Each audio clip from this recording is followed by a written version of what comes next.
Bonjour et bienvenue dans Le Bruit des Pages, le podcast qui vous parle de lecture sans fioriture. Et bonjour Marine, comment vas-tu ? Salut Catherine, ça va bien et toi ? Écoute, on parle de livres, donc ça va très bien aussi. Ce mois-ci a été un petit peu compliqué pour toi, avec une petite pause forcée due au Covid. J'espère que tu as repris du poil de la bête et que tu as quand même pu lire un petit peu. Oui, j'ai eu des petits contretemps, mais maintenant ça va mieux, heureusement. Et j'ai quand même pu me concentrer un peu sur mes lectures.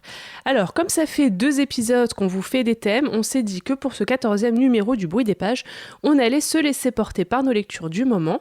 Et on vous propose donc de vous parler de Les Graciers de Kieran Millwood Hargrave, Le Cœur synthétique de Chloé Delhomme, numéro 2 de David Fuenquinos, Le jeune acteur de Riyad Sattouf.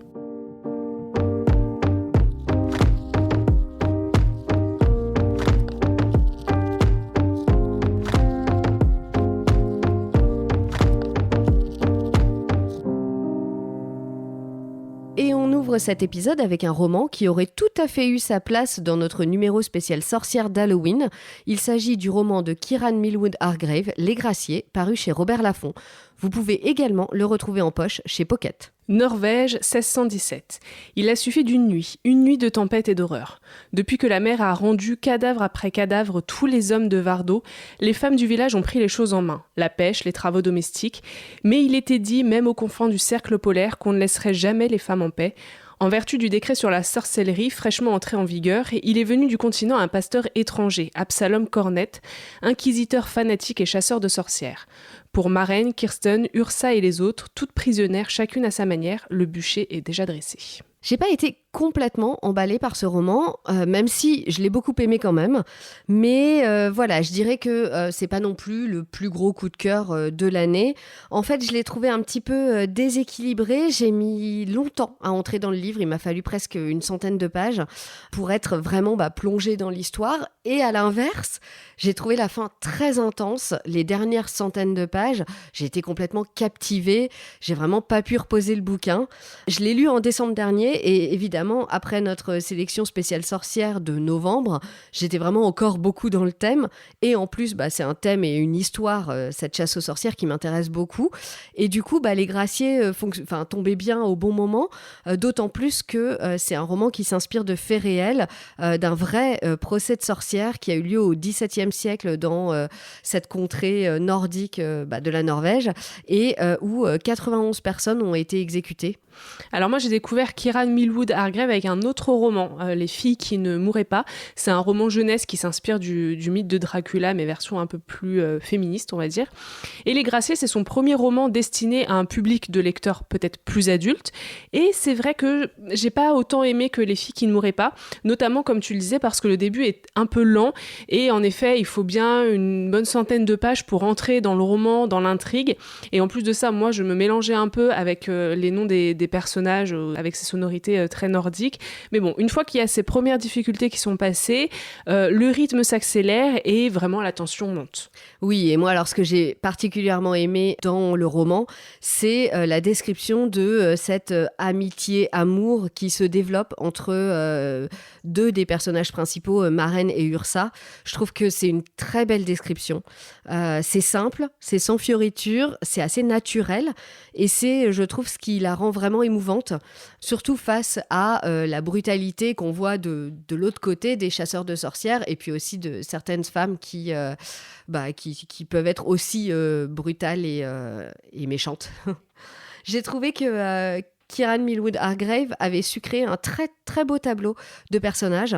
Évidemment, on a Maren et Ursa qui sont des personnages complètement opposés. On a d'un côté une fille de pêcheur qui est combative, qui s'affirme presque même comme féministe au fil de l'histoire. Et de l'autre côté, on a cette bourgeoise de la ville complètement décalée sur cette île lointaine et solitaire, mais qui elle aussi, et je trouve même presque plus que tous les autres personnages, qui évolue beaucoup au cours de l'histoire et qui va devenir beaucoup moins naïve. Et puis, il y a d'autres personnages comme l'amie Kirsten, qui est très forte et indépendante et qui en fera les frais, ou la belle-sœur Sammy, qui subit les préjugés, mais finalement qui, elle aussi, a énormément de préjugés envers les autres. Et puis, il y a bien sûr la bigote envieuse et manipulatrice. Et très peu d'hommes dans cette histoire, évidemment, puisqu'ils sont tous morts en mer. Évidemment. Mais les quelques personnages masculins ne sont pas... Très aimables, on va dire. Voilà, pour le dire gentiment. Voilà. Bref, c'est des personnages qui sont quand même assez manichéens, mais je trouve qu'il y a une grande efficacité dans le récit. C'est pas vraiment grave que ce soit manichéen comme ça, au contraire, ça permet d'amener toute l'histoire qui va autour et de mettre en lumière aussi l'intolérance et la bêtise qu'il y a pu avoir dans cette époque. Oui, d'ailleurs, moi je trouve que c'est l'une des grandes forces de ce roman, ce sont les personnages féminins. Comme tu dis, elles sont manichéennes, mais en même temps, c'est des personnages qui sont assez complexes, parce que c'est des femmes brisées, elles sont combatives, et en effet, on s'attache beaucoup à cette relation entre Ursa et Maren, à cette amitié qui se développe, cette solidarité, et c'est un schéma que l'on retrouve aussi dans les filles qui ne voulaient pas mourir. C'est un des thèmes un peu qui certainement touche l'autrice. Et d'ailleurs, ce que j'apprécie particulièrement dans les romans de Kieran Millwood Hargrave, c'est son style. Elle a une écriture qui est très poétique, très métaphorique, et du coup, il en ressort une grande sensibilité, mais aussi beaucoup de violence à certains moments. Ouais, c'est vrai que son écriture est vraiment très belle et fonctionne très bien pour ce genre de récit. Oui, et puis elle est poétesse en plus à côté de ça, donc je pense que ça tout s'explique. Ouais. Et d'un livre à l'autre, moi je trouve qu'on retrouve justement des thèmes qui lui sont chers, l'amitié, la tolérance, la célébration de la nature, le féminisme bien sûr. Et d'ailleurs j'ai aussi beaucoup aimé l'ambiance du roman dans ces contrées nordiques que moi personnellement, en plus je côtoie très peu en littérature, j'ai rarement lu des livres qui se passent dans ces régions, donc ça change, c'est bien. Et puis en plus, comme on le disait, les descriptions et la plume de Kieran Millwood Hargrave, ça nous plonge vraiment dans cette atmosphère qui est très sauvage, qui est froide, qui est hostile. Oui. Et voilà, moi, du coup, c'est vrai que ces paysages nordiques, c'est une des caractéristiques des romans de l'autrice. Mais c'est vrai que moi, c'est quelque chose que j'ai adoré, cette ambiance, ce décor sur cette île du grand nord de la Norvège. Et c'est de façon très personnelle, moi, ça m'a rappelé mon année passée en Finlande. Et très franchement, ça m'a donné envie d'y retourner. Je comprends.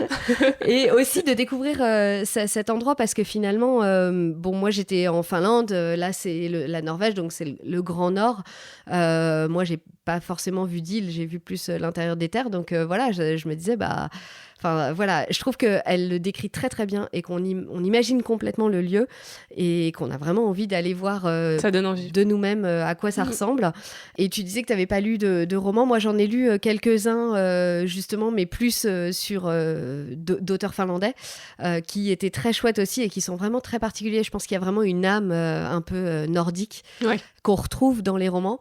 Du coup, j'ai trouvé ça assez agréable de retrouver un peu ce style.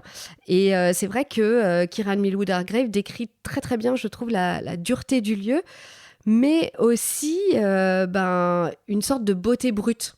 C'est vrai. Et c'est quelque chose qui m'a beaucoup plu. Et puis justement, c'est marrant parce que comme ça m'a donné très envie de le voir, je suis un peu allée voir des images de l'île de Vardø et je me suis rendu compte qu'il y avait un mémorial qui avait été érigé en hommage aux victimes des chasses aux sorcières de cette époque. Et c'est une œuvre de l'artiste Louise Bourgeois. Assez étonnant, et de l'architecte Peter Zumthor. Je crois que ça a été fait en 2010 ou 2011. Ouais, c'est récent, quoi. C'est très récent. Donc voilà, assez récent et assez étonnant comme œuvre. Je suis pas hyper fan, mais... Moi non plus, c'est un peu bizarre. Mais en tout cas, voilà, c'est quelque chose qui est un peu commémoré aujourd'hui. C'est pas une histoire oubliée, quoi. Non, en tout exactement. cas, c'est quelque chose qui est connu dans la région. Pour revenir peut-être un peu plus sur le livre, moi, c'est vrai qu'en plus, au moment où j'ai publié ma chronique sur mon compte, il y a une Instagrammeuse qui m'a dit, qui s'appelle Fox and Knit, qui m'a parlé de l'existence d'un autre roman, un peu plus peut-être young adulte, qui s'appelle De la part du diable, d'Ena Basso, qui est sorti en 2015 et qui traite justement du même sujet. Peut-être parfois, quand on lit le résumé, ça semble très similaire, donc ça fait un peu plagiat, je sais pas trop. Mais voilà, en tout cas, peut-être que vous l'avez lu. Si c'est le cas, dites-nous ce que vous en avez pensé, parce que ça peut être intéressant peut-être de comparer les deux. Peut-être que nous aussi, on pourra le lire, du coup. Exactement, ouais. Après, c'est une histoire qui est... c'est tiré d'une histoire vraie, donc c'est possible de raconter de façon différente la même histoire. Il faut voir, quoi. Complètement. Donc c'est pour ça peut être intéressant de comparer les deux. Exactement. Ce mois-ci, j'ai choisi de vous parler du Cœur synthétique. C'est un roman de Chloé Delhomme paru en 2020 chez Seuil et depuis, il est paru en poche chez Point. Il a obtenu le prix Médicis la même année. Adélaïde vient de rompre après des années de vie commune. Alors qu'elle s'élance sur le marché de l'amour, elle découvre avec effroi qu'avoir 46 ans est un puissant facteur de décote à la bourse des sentiments. Obnubilée par l'idée de rencontrer un homme et de l'épouser au plus vite, elle culpabilise de ne pas gérer sa solitude comme une vraie féministe le devrait. Entourée de ses amies elle-même empêtrées dans leur crise existentielle, elle tente d'apprivoiser le célibat tout en effectuant au mieux son travail dans une grande maison d'édition.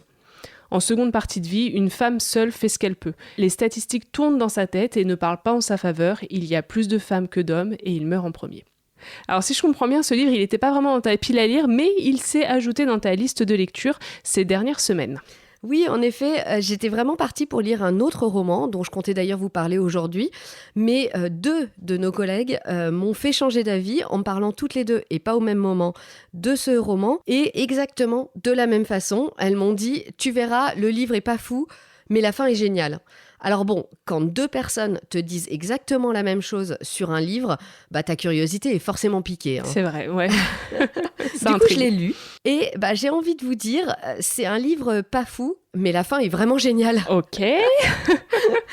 Évidemment, pour chroniquer un roman, c'est un petit peu compliqué d'en rester là. Mais vraiment, croyez-moi sur parole, ce livre vaut pour ses 3 derniers chapitres et surtout pour ces 3 dernières pages. Mais du coup, je peux pas trop vous en parler parce que je voudrais pas non plus vous gâcher ce plaisir parce que cette fin, vraiment, elle vous emporte. C'est une fin parfaite. Ouais, alors sans nous parler de la fin, va falloir quand même nous en dire un petit peu plus pour nous donner envie de lire ce livre. Bon, je dois dire que je suis assez partagée pour le reste du livre parce que j'ai pas adoré le style. Bon, j'ai pas non plus détesté, mais disons que ça ne m'a pas laissé indifférente, on va dire. J'arrive pas trop à savoir quoi vous dire sur ce style. Par moments, ça m'a vraiment saoulée parce que je trouvais qu'il y avait trop de style un peu forcé, de tournure de phrases. Franchement, je trouvais que ça faisait un petit peu parisienne bobo cool. Ouais. Voilà.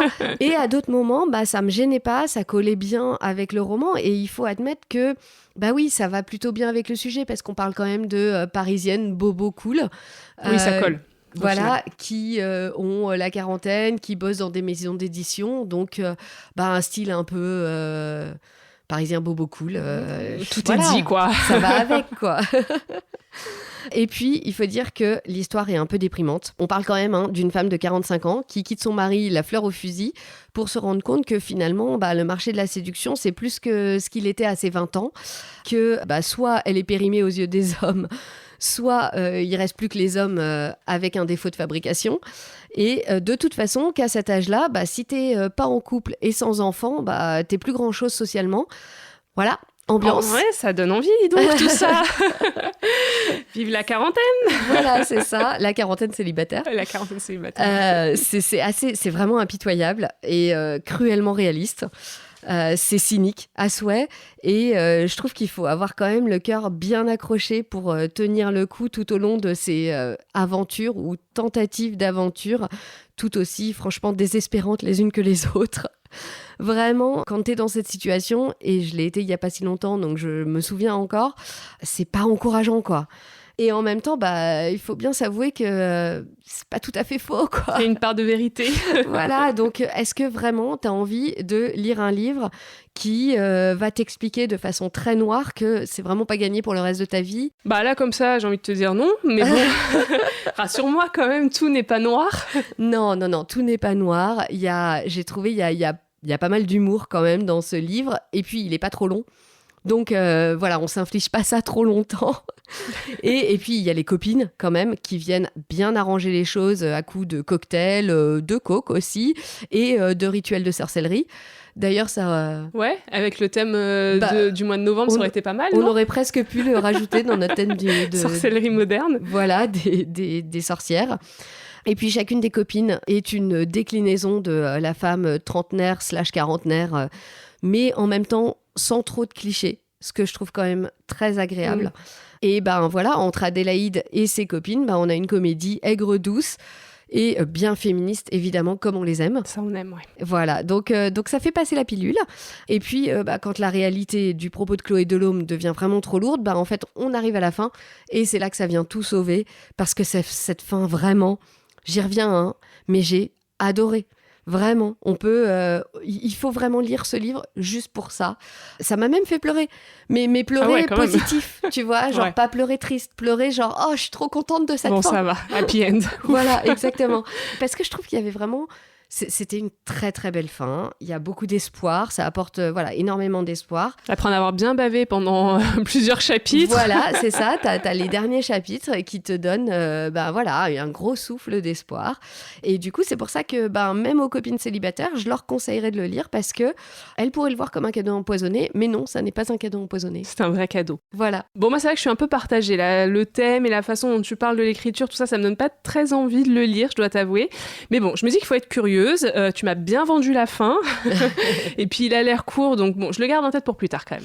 Ouais, voilà, moi j'ai vraiment un seul conseil à donner, c'est accrochez-vous, tenez bon jusqu'à la fin, lisez Le Cœur synthétique et vous verrez, vous ne le regretterez pas. De mon côté, je voulais évoquer avec vous le dernier roman de David Fuenquinos qui est paru en janvier dernier, numéro 2, que vous retrouverez chez Gallimard. En 1999 débutait le casting pour trouver le jeune garçon qui allait interpréter Harry Potter et qui, par la même occasion, deviendrait mondialement célèbre. Des centaines d'acteurs furent auditionnés. Finalement, il n'en resta plus que 2. Ce roman raconte l'histoire de celui qui n'a pas été choisi. Vous le savez peut-être si vous avez regardé ou écouté notre épisode spécial anniversaire, mais je suis une grande fan d'Harry Potter. Une très grande fan. Ouais, ok, une très grande fan. Donc forcément, en lisant ce résumé, je me suis précipitée sur le dernier roman de David Fuenquinos. Il faut dire que j'ai grandi dans cet univers et pour moi, ça a été un vrai moment de nostalgie, de se replonger dans la saga et surtout de revivre le début de ce phénomène incroyable qui est devenu Harry Potter et qu'aujourd'hui tout le monde connaît. Et du coup, on peut dire que le roman se divise un peu en 2 parties. La première qui se concentre essentiellement sur la jeunesse de la saga, le parcours de J.K. Rowling, et puis le casting des acteurs qui vont incarner les 3 héros au cinéma. Et c'est vrai que cette première partie, elle a un côté un peu journalistique, et peut-être que si vous êtes un ou une fan aguerri, vous n'allez pas apprendre grand-chose, mais en tout cas, ça plante quand même le décor. Et puis, surtout, on revit quand même la naissance d'un blockbuster. Et moi, je me suis amusée à noter chaque petit élément, chaque engrenage, chaque hasard qui va transformer ce manuscrit en l'un des plus gros succès du cinéma et de la littérature. Et ça, franchement, c'est fascinant. Et donc, si je comprends bien, c'est très inspiré de la réalité. Oui, d'ailleurs, c'est pour ça que je dis qu'il y a un côté journalistique, parce que c'est des éléments qu'on a retrouvés dans des articles de presse, etc. Donc oui, c'est quand même très proche de la réalité. Après, bon, ça reste un roman, donc c'est pas l'autobiographie de cet acteur qui n'a pas été choisi pour Harry Potter. Ah d'accord. Mais moi, je savais même pas qu'il y avait eu 2 personnes qui s'étaient retrouvées en face à face. Ouais. Enfin, un autre face à Daniel Radcliffe. Moi non plus, je savais pas. Mais non, du coup, on parle pas beaucoup de lui, le pauvre. Ouais, le pauvre, ouais, c'est ça. Donc là, c'est bien. Écoute, il a un roman consacré à son histoire. Et du coup, la deuxième partie, en revanche, on se concentre davantage sur l'histoire de Martin Hill, le fameux numéro 2. Et là, on plonge dans l'histoire d'un échec. C'est un contraste saisissant avec le début vertigineux du succès de J.K. Rowling. Et l'auteur analyse le destin de ce jeune homme, son traumatisme, parce que oui, on parle bien de traumatisme de ne pas avoir été choisi. On peut comprendre, vu ce que c'est devenu après. Oui, c'est clair. Mais là, vraiment, c'est à l'extrême. Hein. Mais du coup, c'est pour ça, le personnage, il en est touchant, mais parfois quand même agaçant dans sa faiblesse, parce qu'on a envie de le secouer, on a envie de lui dire de sortir de cet échec, de passer à autre chose. Maintenant, c'est bon, ça fait 10 ans, c'est fini, on avance. Et il a du mal. Et donc, certaines situations touchent vraiment à l'absurde, et on sent que l'auteur joue avec son lecteur. On est sur un fil, et à n'importe quel moment, on peut tomber dans l'agacement et refermer le livre. Mais donc toi, tu l'as lu jusqu'au bout, finalement. Oui, ouais, je l'ai terminé, parce que y a quand même cet humour très piquant de David Fuenquinos et son regard bienveillant qui lisse un peu toutes ces aspérités. Et finalement, on peut pas s'empêcher d'éprouver de la sympathie pour Martin. Ouais, c'est vrai que moi, j'avais pas du tout compris que c'était ça le sujet de ce roman. C'est vrai, bon, je m'y étais pas énormément intéressée, mais du coup, quand tu m'en as parlé, ça m'a vachement donné envie, en fait, parce que bon, moi aussi, hein, je suis pas insensible à Harry Potter, il faut le dire. Et c'est vrai qu'on connaît bien les débuts de Daniel Radcliffe. On a vu les essais qu'il a fait avec les 2 autres, etc. Mais du coup, découvrir l'histoire de celui qui n'est pas devenu Harry Potter, je trouve que c'est hyper intriguant. Ouais, c'est intriguant. Ouais. ouais, c'est un peu le nobody et finalement, bon bah là, on découvre un peu l'envers du décor. Donc moi, je trouve que c'est un roman qui est philosophique, qui est tendre, qui est drôle et puis qui est nostalgique aussi, il faut le dire. Alors c'est vrai, c'est pas un coup de cœur, c'est pas non plus un incontournable à avoir dans votre bibliothèque, mais moi je pense qu'il y a beaucoup de Potterheads qui prendront plaisir à se replonger dans la frénésie de cette saga, et puis parce que aussi l'écriture de David Fuenkinos est très sensible et on passe quand même un très bon moment. Pour notre BD du mois, on reste un peu dans le thème du cinéma, et une fois n'est pas coutume, ça n'est pas une histoire de femme dont on va vous parler, mais celle d'un jeune ado qui débute devant la caméra. Ça a été la BD offerte sous le sapin de Noël cet hiver, et on ne pouvait pas ne pas évoquer avec vous le tome 1 du jeune acteur Aventure de Vincent Lacoste au cinéma de Riyad Sattouf, publié par les Livres du Futur. En 2008, Riyad Sattouf réalise son premier film, Les Beaux Gosses. Il choisit comme premier rôle le jeune Vincent Lacoste, timide et complexé, qui n'avait jamais imaginé être acteur. Le collégien de 14 ans se retrouve alors propulsé dans le monde secret, fascinant et parfois flippant du cinéma, l'histoire vraie d'un adolescent anonyme devenu l'un des acteurs les plus talentueux de sa génération. Alors ça, c'est moi qui te l'ai proposé, cette BD. Ouais, c'est vrai, c'est toi qui me l'avais apporté. Alors c'est vrai, quand tu me l'as prêté, j'avoue que j'étais pas super emballée. J'ai dû te convaincre quand ouais, même. C'est vrai. Et pourtant, j'adore Riyad Sattouf parce que j'ai dévoré l'Arabe du futur. Mais là, je pense que c'est le thème qui me branchait pas trop. Je suis pas fan spécialement de Vincent Lacoste. J'ai pas vu le film Les Beaux Gosses. Oh là ouais, là. je sais. Et donc, c'est vrai que j'ai attaqué ce premier tome avec pas mal d'a priori quand même. Mais finalement, cette BD s'est révélée être une bonne surprise. Bah oui, pour moi, cette BD, c'était tout simplement un plaisir. Moi, pour le coup, j'ai vu Les Beaux Gosses plusieurs fois peut-être d'ailleurs. C'est vrai ? Et ouais, non, mais j'ai vraiment beaucoup aimé ce film. On je a l'ai une trouvé fan. hyper sympa. Et du coup, avoir ce récit de la genèse et de la création du film du point de vue de Riyad Sattouf et de Vincent Lacoste, je trouvais ça vraiment chouette. D'autant plus que c'est quand même un film qui a changé leur vie pour tous les deux. Enfin, Vincent Lacoste, évidemment, il était rien, il est devenu acteur, un des acteurs français les plus demandés.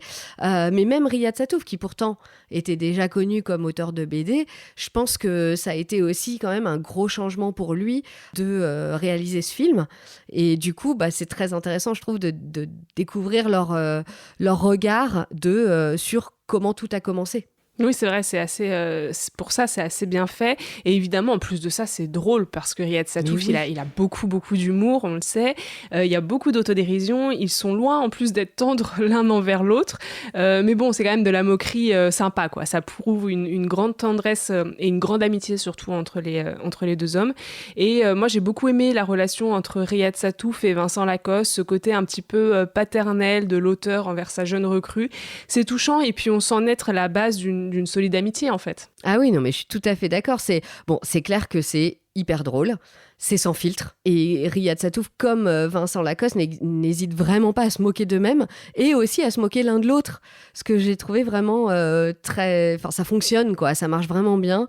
C'est très rafraîchissant et évidemment, c'est efficace pour ce qui est de l'humour. Et puis, comme tu disais, c'est vrai qu'on sent une vraie proximité, une complicité entre les deux.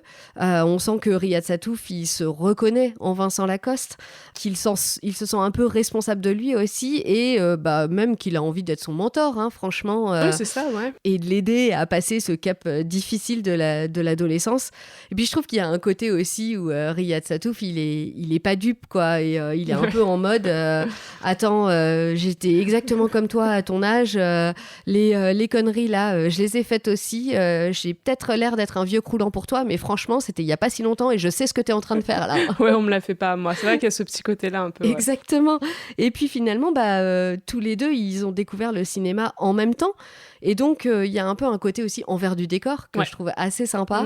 Et c'est sans langue de bois. Oui, c'est ça. C'est exactement ce qui fait un peu le charme de la BD, on va dire. Quoi. C'est ça. Ouais.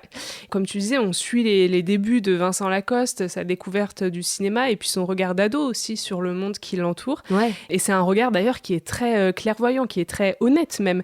Il est loin d'être le meilleur, il le sait. Et pourtant, au fur et à mesure, il a à deux doigts de prendre le melon en se prenant pour une star international, ce qu'on peut comprendre. Il a 14 ans au moment où il tourne ce film. Bon, ça lui monte à la tête, forcément. Mais bon, il y a Riyad Satouf qui est là pour le faire redescendre. Ouais, c'est ça. Et puis, à côté de ça, il suit aveuglément son réalisateur. Il a une confiance folle en Riyad Satouf et il se laisse complètement guider. Et on retrouve dans cette BD le talent de Riyad Satouf pour parler de la jeunesse. C'est un peu son thème de prédilection quand même, avec l'Arabe du futur, les carnets d'Esther, etc. Et la richesse de cette BD, c'est le regard croisé justement des deux artistes, celui de Vincent sur ses débuts, son adolescence, et bien sûr celui de Riyad Satouf grâce à ses dessins et à son sens de l'observation. Alors c'est vrai que même si j'ai bien aimé cette BD, pour moi l'Arabe du futur reste quand même largement au-dessus. J'ai pas été aussi émue et emportée par l'histoire de Vincent Lacoste, mais ça reste un bon divertissement et franchement une lecture très drôle et agréable. Oui, c'est clair, c'est vraiment un récit drôle, tendre et juste.